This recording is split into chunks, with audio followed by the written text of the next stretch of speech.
just talked about a better world. And through the words and then the melody of that song, even when John Lennon sang it. And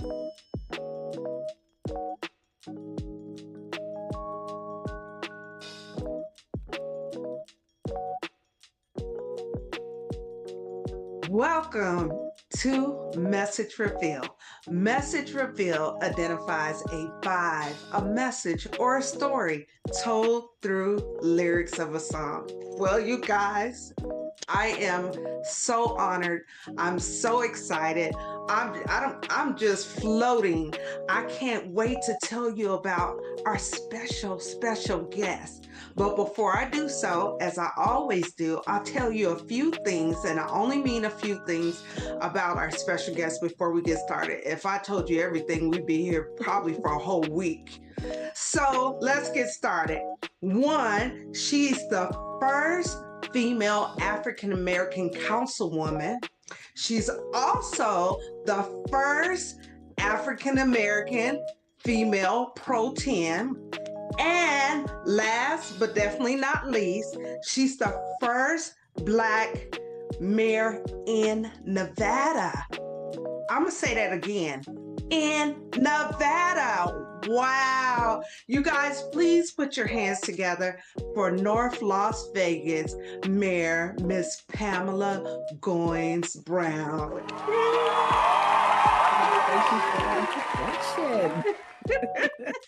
Thank you so much. I mean, I'm just so excited. You are history in the making. Let's just talk about your family legacy before we even get started with you. Your family has done so many things here in my native Las Vegas. I know you wasn't born here, but you were raised here. So you have a love for just not North Las Vegas, I would say Southern Nevada. Yes. Well, my family came here in 1964, actually. Both of my parents are retired educators. And, I was actually born on a Navajo Indian reservation in Gouldens, Utah. And my parents were teaching on the reservation. And then there was opportunities to come to Southern Nevada in the school district back in the 60s. And so they took advantage of that. And then they started their educational career here. My father was very prominent in his educational goals, as well as my mother. And they both retired as administrators. And so going to college, I followed in their footsteps, you would say, because my sister and I both are retired educators. I taught school for 20 years and I was administrator for the last 15 years of my educational career. And so retired in that. But while I was still an administrator, I was on the North Las Vegas City Council. Don't ask me how I did both, but it managed to work out. And so once I retired from education space, I could focus like 110% on public service. And so I, carried out my council term, and then the opportunity became available for me to run for mayor. And I did, and I was successful in my candidacy and my campaign and running for mayor to become the first Black mayor in the state of Nevada. And so my life has not been a planned journey, but it's been such a grateful, fulfilling journey. And I would not change a thing right now. I'm having the time and the experiences of my life. And I absolutely enjoy serving the more than 285,000 residents in the city of North Las Vegas. Wow, I love that. I absolutely love that. But I want to just take a U-turn back and just pick your brain to find out what was the initial catalyst for you to say, I will run for North Las Vegas. I know you sat on the council since 2011, but what was it where you said, you know what, I'm going to go for that big spot. I'm going to go for mayor. What was that? Well, Mayor Lee, my predecessor, did 2 successful terms. And he said, I'm not going to do 3 terms. I get antsy. I set goals. Once they're set, I'm done. And so serving as Mayor Pro Tem and got to shadow him and fill in for a lot of events that he could not go to or that he asked me to go to. I'm like, this is not a bad gig. And so I'm like, I was not ready to stop because my council term would have ended this year. And I'm like, I'm just not done. There's so much more I want to do. There's so much I need to do. And then taking that, what I call promotion to that next level, affords me to do a lot of those things and to set an agenda based on my goals, but also our team's goals. And so just to further those goals, because we've been working on a plan for the last decade, because North Las Vegas was hit super hard during the recession. And we've been building out of that recession. And it just feels like we're at the tip of the iceberg, even though we've been working on this for a long time. And there's just so many great things happening. I just not, was not ready to let it go. And I think I can do it at this level. So things that I, have my stamp of approval on can just carry on and continue. I love that. I love that you're looking for long-term success with North Las Vegas and you're Yeah. saying to yourself, I'm the woman. Yes. I'm the woman for the job. And I say that because if we think about Nevada as a whole, we have City of Las Vegas, we have a female, we have City of North Las Vegas, of course we have Henderson, we have Reno. All of them are women. What do you think about the current energy of supporting women and not only support them, believing that they can do the job, they're up for the task? How do I, you? I just think, it is the year of the woman. It has been for the last few years. And I think women in leadership roles, we have to always work a little bit harder, earn a little more respect, prove ourselves just a little bit more. But then on the flip side of that, we can lead with a little more compassion, I think. We put thought into things, we put care into things, not so harsh and so brash as a man is like, it's black or white, there's no in between. I always try to come in between. I always try to problem solve with others in mind, thinking that it's not about me, it's about our residents and making sure that they're okay. And then building that sisterhood with the other women leaders. You have to have that support system in place. And we absolutely do have that. We all get along well, we communicate often just to talk about what's happening in our cities and just, you know, girl talk, basically what it is. But talk about the leadership that we're doing in our communities. And so it's just been a great thing to have so many female women in power in, the state of Nevada. I think it's absolutely wonderful. And we're setting a precedence for young women and young men to say this is possible. And here's the example of it. With that being said, let's talk about something that's near and dear to my heart. I always tell people music has turned me all the way out in a great way. And Yes. I say all of that. One, I don't think people realize that you have a music degree. And in addition to that, you play the piano. Is that correct? That is correct. My undergraduate degree is in music education, and that's where my 20 years have spent in Clark County School District teaching general music at the education level, at the elementary level. Music is music to my soul. It's that universal language that we all can relate to.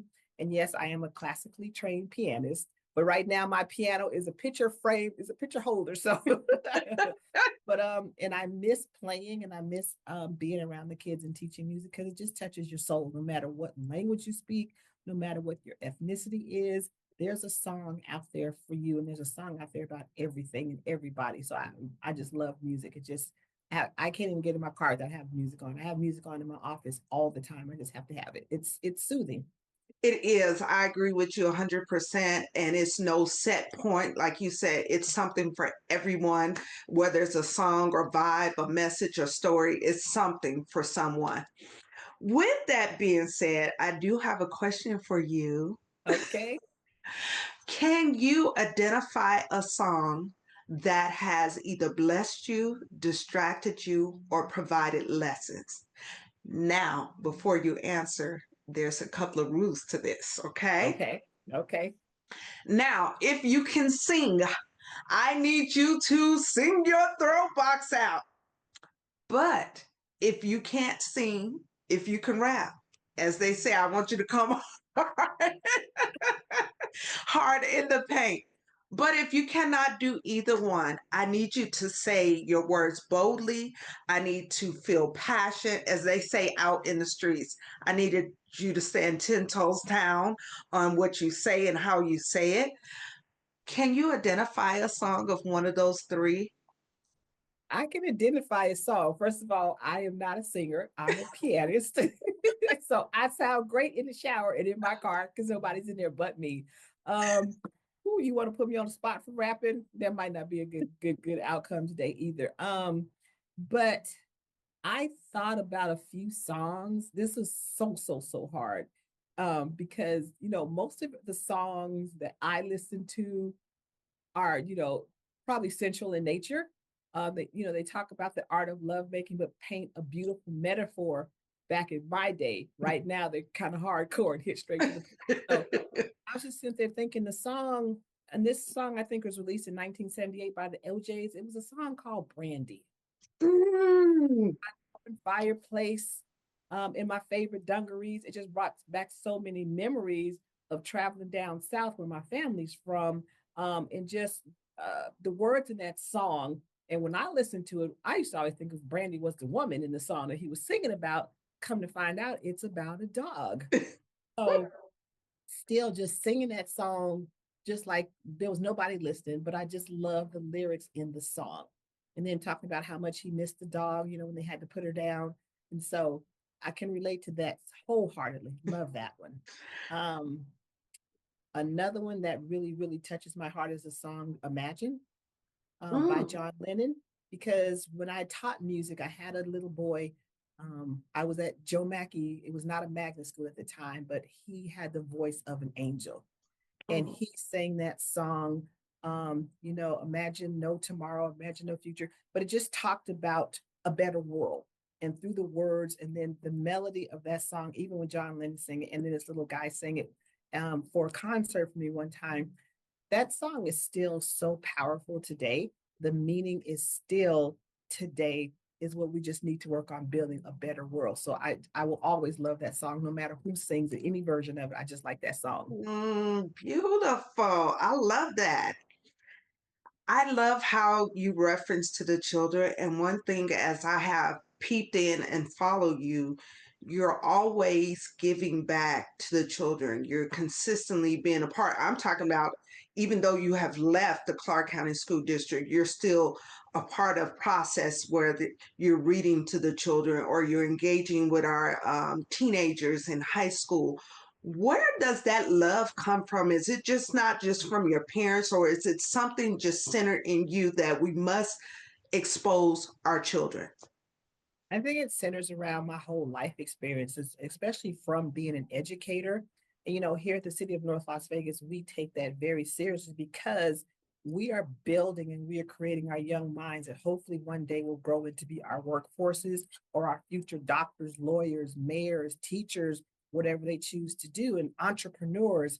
And so when you look at what we've done here in the city, we have an education advocacy committee. We've even hired an education manager to support schools in North Las Vegas because we feel that strongly. We need to help shape these young minds and give them a pathway to something that they can strive in, whether they go to college or whether they go straight into a career. We want to be there to support them in every way that we can. And so myself, all of our council people, our directors, we are in our schools all the time. We get invited to lots of things, but just being in front of them and letting them see who I am and say, this could actually be you one day. No matter you're black, white, brown, green, purple, whatever, but you could be a leader. And so that's what we're trying to put out there to support our young people so that when those young people are in my shoes, that they're doing their best. I love that. I definitely love that. And you come from, again, that strong stock. I just have to jump in and tell you a personal conversation or a personal thing that happened. My younger sister or your dad was her principal at Madison, which is Madison Elementary or middle school. What? It was It's junior high it, school. Madison was the elementary school, then the sixth Correct. grade center. Yeah. Oh my. Yes. And she talks about, so she was straight A student, very well behaved. She had never been in trouble before in her life. And it was an incident that happened. And she said, normally it would be a dean or someone that talks to her. Your dad came and had a personal conversation with her and encouraged her and said, hey, I expect the best out of you. You get straight A's. I can see a great future for you. And she says she never, ever forgot that. So we bless your dad and your mom. We know that they have a school that opened up, I think it was 2005, It's been correct? 22, maybe 22 years ago now, 22, 23, something around there. Yeah. Yeah. And do you guys visit that school often? And how is that school doing? We do visit the school often. We're always invited up to the school. I go up there and read, or I go up there for career day. I support a lot of their events, or if I can't go, my brother and my sister go. But my mom passed away in May, and so her and my dad were always up there for several activities. And so whenever we can take my dad up there, we do, just to support the school. Yes, yeah. They've That's had some great administrators at that school now, and so it's just nice when you can go up there and the kids actually get to see the namesakes while they're still alive. Yeah. Yes, I think that is a great thing. So, congratulations. And I'm sorry to hear that your mother has passed, but Thank would you. you be so kind here on this podcast, anytime someone has passed, we say their name? Because first, a physical death, but second, if we don't say their full name. So, if you would honor your mother and say her full name, please.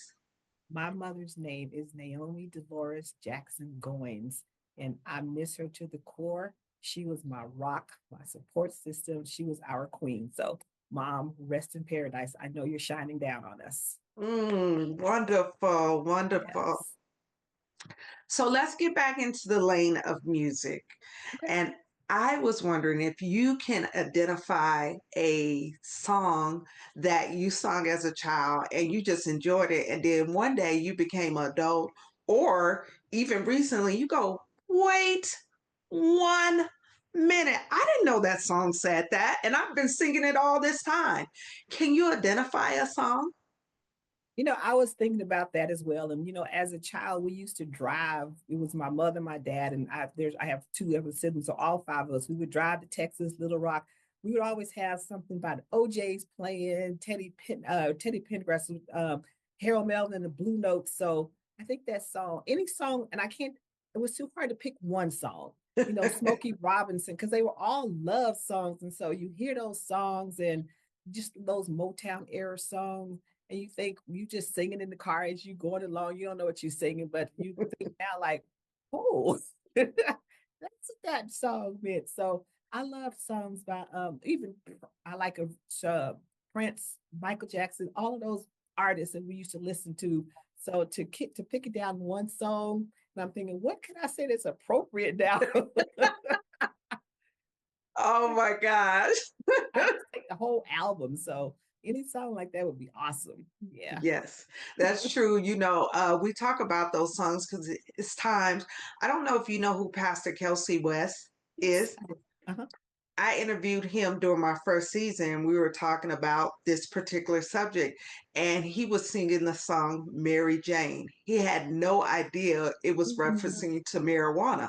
Yeah. But as a child, we think about the tone, the cadence, the feelings, and we just enjoy it. And when we become adult, we're like, wait 1 minute, I didn't know. So I get it. And I'm just kind of quirky like that. As a background in music, I'm listening to all the instrumentation that's going on in the background behind the lyrics. So I'm picking out the drums, or like, seeing which ones have actual real instruments playing versus a computer. So that's just the geeky part of me. That's what I'm listening Wow. to a lot when I hear music. Yeah. I Yeah. like that. Yeah. So let's talk again about music. What initiated your love to say, I'm going to go for music education? I know you talked about you traveling with your family, music was around. What was it that pushed you to that, to say, I'm going to do music? That's funny that you asked that story, because I have a personal story. My mother made all of us play an instrument. We all had to play the piano. I played the piano and the clarinet. My sister played the piano and the flute. My brother played the piano and the trombone. But she let them quit. She just let them stop. But she would never let me stop playing the piano. And I'm like, well, why can't I stop? And I was pretty good. I'm gonna put that out there. Because I worked hard, and I'm just like, wow, why won't she let me quit? So she saw something in me, I guess I didn't see in myself. And so my mother would always say, you know what, finish school and you're good. And so I said, okay. So to me, in my mind, that's okay. I go to school, I finish high school, I'm good. So coming from educated, parents who were educators, I graduated from high school, and I told my mom, you said finish school, so I'm good. And she says, so what about college? And I'm like, well, I'm not going to college. I finished school. I'm done. And she just looked at me and she said, you don't have to go to college, but you can't stay here in my house. So I thought thought about it. I'm like, so she telling me to go to school or get out because I didn't have a job, didn't have anything to do at that time, not a job that I could take care of myself. And so I knew how to play the piano. And so I said, I'm going to go to school and play the piano. I will be a classically trained pianist, professional piano player. That was in my heart until I was at school in this little 8 by 10 room for 8 hours a day practicing the piano. I'm like, this is not looking so good. I'm in here by myself every day for 8 hours, just playing on this piano. I'm like, that's not for me. So I said, okay, I'll go into music education. And that's what I did. So, and like, again, she just kept saying, you're not going to quit. So that kind of set a tone for me that if you put your mind something to it, and I tell my kids, if you start something, finish it, you're not going to quit. And so that's just how I've always operated. Yeah. No, I think that's wonderful. I think that's setting the standard. And we know our mothers didn't play that. What they said is what Yeah. they meant. And you got a quick understanding when she said either you go to school Yep. or you Or got to get out. leave. Yep. So she gave you your choices. But I think that's wonderful. Do you play for your family just like during holidays or different things like that when you get the feeling? I used to when I get the feeling like now my seriously my piano is covered with pictures and photos and it is so out of tune. So we used to sit around and play and my mom played too. She had her one little chords that she could play, but I used to sit down and play and we just sing. My boys, I did the same thing. They had to learn an instrument too, and we used to sit around and play because they played the saxophones. Yeah, Oh. but those are the good times. When I get home now, it's no piano time. It's like, okay, I'm going to sit down and rest my brain and eat and get prepared for the next day because it's just my days are nonstop. Yes, Yeah. yes, I could imagine that. And speaking of juggling everything, let's just throw another thing in the pot that you represent very well. Your Delta Sigma Theta sorority. Yes, ma'am. Tell me, how did you became enamored by the sorority and said, you know what, I want to be a part of that?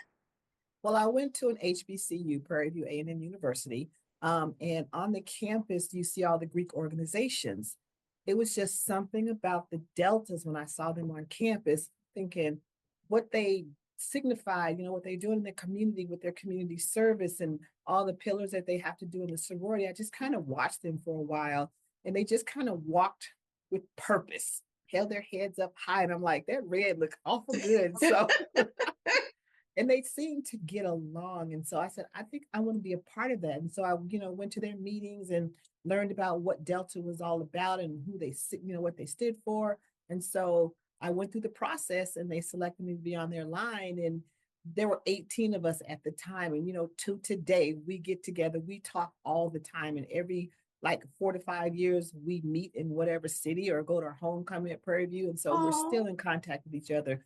And then I'm a part of the alumni chapter here, not as active as I want to be or need to be, but when life slows down, I will absolutely do that as well. Oh, Yeah. wonderful. I Mhm. think, if I'm not mistaken, Dr. Barbara Jackson, Yes. she was my former director over in Parks and Recreation many years ago. Mhm. I respect her. She's an awesome woman. So shout out to Dr. Jackson. Yeah, and her and my sister are BFFs. I mean, you can't see one without the other. What? Yep, Oh my yep, gosh, I didn't yes. know Yep, they travel together. They do everything together. Yeah, that. Wow, it's a small world. it is. Speaking of small world, let's talk about some initiative that North Las Vegas is now currently doing and looking to the future. But before we get into that, at one point I did work for the city of North Las Vegas, and I had the opportunity, I don't know how it happened, someone selected me to sit and be a part of Visioning 2025. Are you Okay, familiar with that I document? am. Yes. That was back in, like I said, 2003, and that is over 20 years now. And it was a great process for me to look at strategic planning for the future. How do you guys still tap into those documents? Do you still reference to it for the future? And will you do something for this upcoming year, something 20 years out like you did before? The answer to your first question is yes, we do reference to that document. It is still a working document. It has been revised and updated because we've gone through so many changes. What we are doing now, we just finalized our 2024, well, I would say 2025 to the next 5 year strategic plan. And I have the document right here in front of me. And what it does is it outlines 6 very strategic goals that we have put together for the city. And these goals focus on today and moving to the future because we're such in an innovative time frame now. And so we can't use everything that was back then because the world is ever changing. And so we have to keep up with the innovation. We're working on public safety, our entrepreneurship programs, community safety, and basically the big part of this is economic growth for the city of North Las Vegas. And so I have the document right here. I know if I hold it up, it'll be backwards on camera, but I just have it so I can reference to it because it's a lot in it, but those points that we have outlined are focusing on the future growth of the city. Wow. I think that's amazing. I was also just so honored to be a part of that, and I learned so much about that process. So thank you for sharing that. With that being said, let's go and get into music again, my favorite thing. Can you identify a song that you had the opportunity, or excuse me, an artist that you had the opportunity to purchase all on your own, meaning it was nobody influenced, not your mom, not your sister. You received some money for birthday or for Christmas. You're like, ooh, this is what I want to purchase. Can you identify a I song? absolutely can. I was always crazy. I had my little girl crush on Jackson 5 and Michael Jackson more so. And so when we were young, I'm trying to think before the Westgate, it was the Hilton. There was another hotel. I can't remember what it was called before that. But the Ed Sullivan show was filming here and Jackson 5 were on that show. And so we were in our little Catholic school uniforms at the Ed Sullivan show, watching him, dancing machine, he did the robot on it and just crying and screaming like fools. And so that was the first record that I was able to buy is Dancing Machine. And I think it was 1973 to purchase that with my money because I was just crazy about Michael Jackson and Jackson 5. And I had a big poster of him in my room with the big old afro. And it was like in the ceiling. So, when I'm laying down, I could look at him and just go like, oh, he's so cute, all of those things. So yeah, I love the Jackson 5 back then. Wow, what a good memory. So let me just poke a little bit in there. You said Catholic school uniform. So Yes. did you attend Catholic school? We attended Catholic school because remember I came here we came here in 1964. My parents were teaching for Clark County School District, but they did not want us because where we lived, it was still segregated times. We'd have to be bused 45 minutes to the other side of town, one way in the morning, 45 minutes or longer coming back at the end of the day. And so my parents did not want that for us. So they put us in Catholic school, not by my choice, but because that's what they wanted us to do. And plus, my mom wanted us to have a faith-based education. And you couldn't do that in public schools. And so they were really fine tuning onto us having a religious background in school. Even though it was Catholic, it was still teaching us, the Bible and all the religious things about and going to school as well. May I ask what Catholic school did you attend? St. Joseph. Oh, wow. Yeah. And did you Maryland Parkway and Bridger, I believe. Yeah. Yeah. and did you end up going to a high school that was Catholic as well? We had to go to Gorman High School. And the funny thing about that is my mother, I think I was her rebellious child. I don't know. My mother was the dean at Clark when I was at Gorman. And I kept saying, well, why can't I come and go to school with you? And she says, basically because I said so. And she said, the only way you're going to come to school with me is if you flunk out or something she said to that magnitude. And so tried it for a little while. That didn't work either. She said, you get your, in line, get your school books and get your lessons learned. And so I stayed at Gorman. Well, bless your mother. I get a sense that your mother not only was an educator, but she was a strong woman that kind of gave you what she meant and what she said. You got that right. And she probably would say it once or twice and you knew exactly what she meant. Absolutely. Yes. And my dad was a disciplinarian too, but he did it more lovingly way. Mom was like, this is what it is. Don't ask me no questions. Yeah. Yeah. I love how you kind of gave us a background on who you were. So I say that because we have a lot of students that may go through school, but they haven't quite yet figured it out. And Mhm. I love that you said, hey, I didn't know what I was going to do when I left high school. And I think for me, the biggest things for our children is to be exposed and engaged. With that, they can find their lane or their process or something they want to be involved with. Or it may evolve over time because where you started, look at you now, you're somewhere else. How would you talk to your 7-year-old self to say you can do any and everything? I would say to my 7-year-old self, just to believe in who you are, have the confidence in yourself. Know that life's not going to be easy. You're going to go through some things. There are going to be lots of hurdles to go over, but stay true to who you are.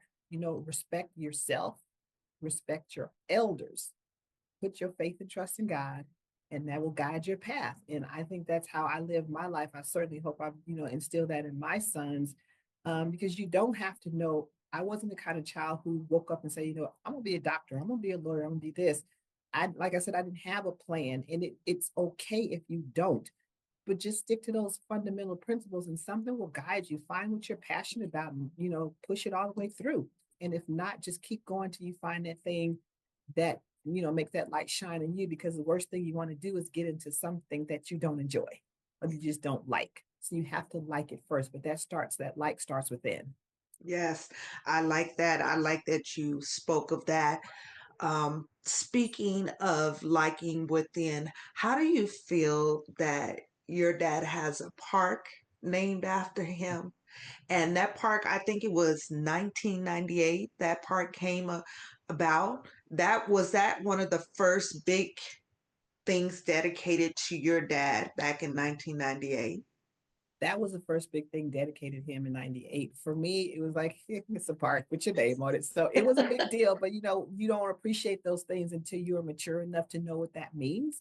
And so it is absolutely a phenomenal thing when I ride by there, or even ride by there and then they only go in STEAM Academy and say, that's my parents, or that's my dad. His name is on that park.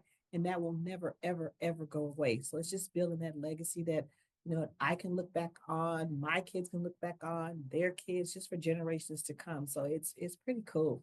Yes. And again, I know I mentioned this at the beginning, but I can't help but to celebrate you and give you your flowers. Again, we have to know you're the first Black mayor in Nevada's history.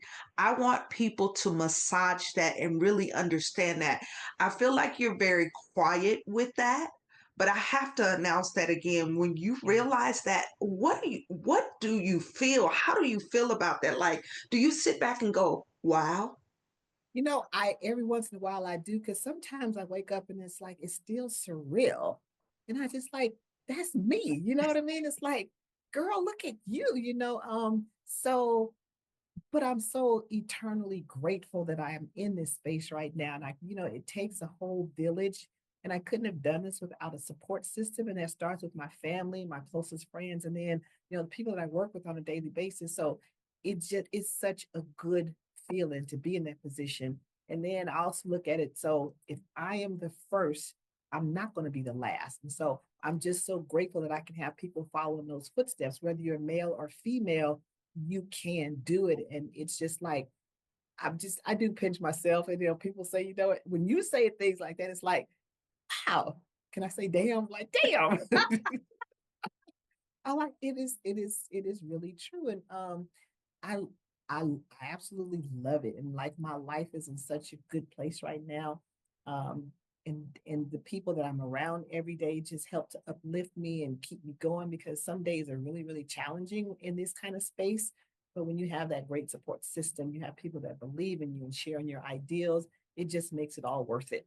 And the only bad thing about it is I can't go to Walmart or the 7-Eleven. It got to be on point every single day. I'm like, gotta put on some mascara, gotta make sure I got on jeans with no holes in them and those kind of things. Because somebody always will look at you or say, aren't you? And I'm like, yeah. Or can I take a picture? So I always have to be on point. So there's like no downtime, both physically and mentally for me. Oh, wow. Thank you for telling your truth about that. You know, that I never thought about it like that, but yes, you do have Yeah, to be on point. on point. And I absolutely, I don't mind it. If I'm in the grocery store and someone stops me, I absolutely love it because I always want to connect with our residents. And that just gives me that bump that I need in one of those days. And I'm like, oh, here we go again. But that just motivates me. So it keeps me going. I think that's wonderful. Let's let's talk about before we get out of here, anything you would like to highlight, um, what you're doing in the city of North Las Vegas right now, currently to be projected in the next 5 years. Is there anything you would like to highlight that you're working on? Wow, there are so many great projects. So I'll just highlight a couple of them. All of these are focused on the economic growth in the city of North Las Vegas. I'm sure you've heard of Apex, the industrial park. We are working diligently on getting that park to be one of the nationwide most great industrial areas in the world, if you ask me. And so that's taken on a cause of its own because it's in our industrial area right off of in Lincoln, close to Lincoln County, going out 15 North. That's underway right here in town where we're redeveloping, redesigning our whole downtown core. Because a lot of people ask me, even where a city hall is, does North Las Vegas have a downtown? And I'm like, well, yeah, we do, but you wouldn't know it if you just drove down here. So stick with us. In a few years, you're going to see a downtown area that's going to be absolutely phenomenal. Shops, restaurants, green spaces, a small amphitheater, medical district, housing right down here off of Lake Mead Boulevard when you exit off the 15 coming down north down Lake Mead Boulevard and Las Vegas Boulevard. Where the former site of the Texas and the Fiesta, we call that our Olympic Village. It's going to be Hilo Park. The ice rink is still there and it's going to stay, but we're going to expand that for club sports and hockey. There will be affordable housing, market housing, shops, restaurants, charter school, just facilities for a whole entire community, lots of green spaces, retail spaces, cafes on both of those acreage sites. We're also going to bring in it's called our job creation zone over by the VA hospital. It's going to be a 135-acre medical mixed-use campus with shops as well as green spaces. And out there, we want to focus on building healthier communities. So the focus is like a blue zone where you have healthy choices, healthy options for eating. So focus on activities and getting you outdoors and not staying inside so much.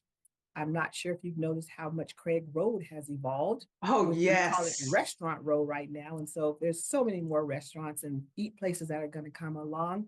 I can't tell you all of them because we want to make sure they happen.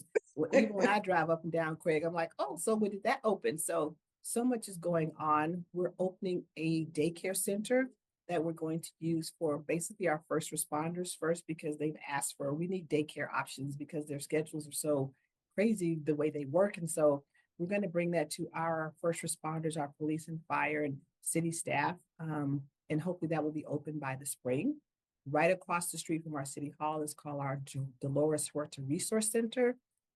It's the first of its kind resource center that we're going to open. It has a Hispanic theme, but it's for the entire community. It's a resource center where we're not going to come in there and say, are you documented? Are you supposed to be here in our country? It's a center where we want people to feel safe to come in and get all the services that they need. Anyone in the community, if you need legal services, if you need financial services, all those kind of services will be housed in that center.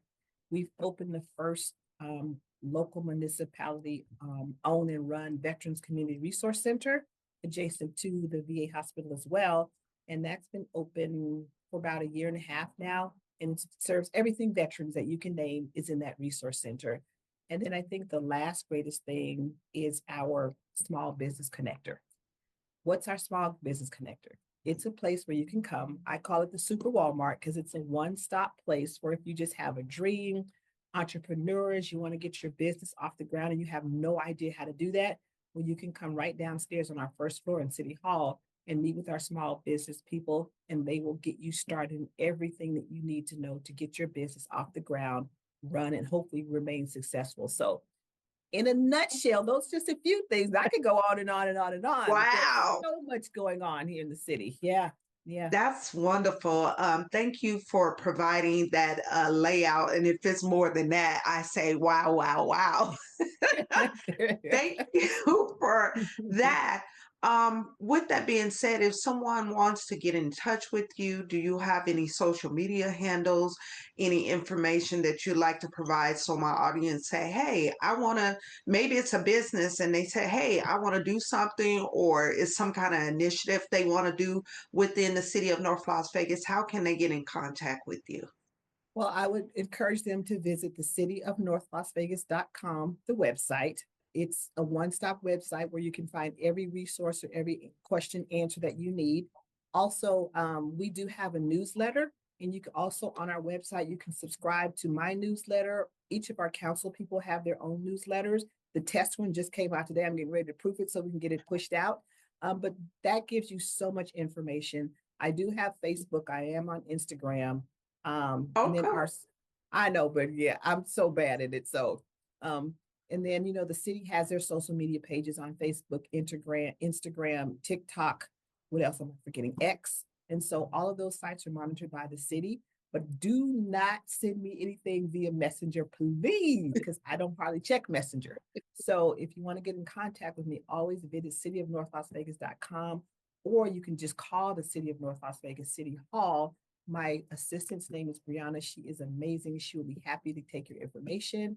And I promise you, I will get back to you within 24 hours, because that's just how I have to do it. It just bothers me not to get back to people. Wow. So, but I want to hear from you. So if there's problems or issues, or you just want to say hi, please get in contact with me.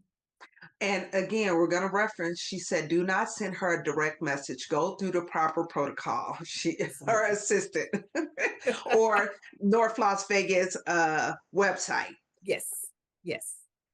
So before we get out of here, I do have one more question regarding music. Okay.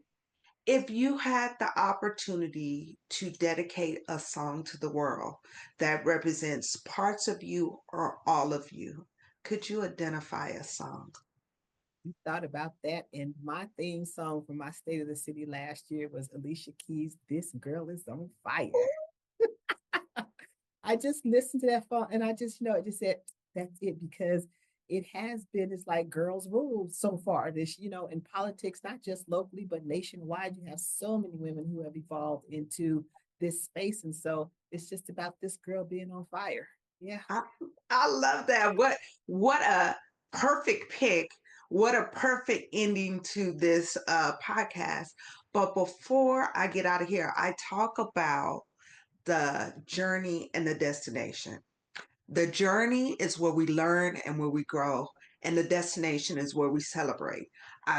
Far too often we work, and we don't celebrate, so we really don't get a chance to appreciate our labor, the things that we do. Mm-hmm. But once we get in that destination, we celebrate, we have a good time. We got to get back to that journey so we can continue to learn, continue to grow. Mm-hmm. I say all of that to say, thank you, thank you, thank you. To my men, I salute. To my women, I bow. So I bow to you, beautiful lady. Not only just a beautiful lady, again, congratulations on your position of being mayor. And last but not least, I always give my guests the last word. So last words go to you, my dear. Well, I am so grateful to be on your podcast, and that it was on my calendar for first thing on a Monday morning. You have set the tone for my day and my week. I feel so energized. Nothing can tear me down today. I don't care if a bulldozer came in here today. I am so pumped and I'm on fire right now. So I want to thank you for having me and allowing me to share the great things that are happening in the city of North Las Vegas, and what I am trying my best to do to just make lives better for all of our over 285,000 residents who call North Las Vegas home. So I thank you for having me. Oh, thank you so much. I so appreciate it. And before we get out of here, I just want everyone to please take a minute and send you some good energy, send you blessings your way, because we know it is a lot on your shoulder, and this can be taxing just being in different places at different times, but you do it well, you do it with grace, you do it with style, and I appreciate you. And I thank you again. And as I say to all of my guests, I'll see you out here in these Las Vegas streets. There you go. Thank you. Thank you so much. Fun. I'm glad. I'm so glad. Thank you again. Thank you for having me. Enjoy the rest of your day and your week, and happy holidays. Thank you so much. Bye.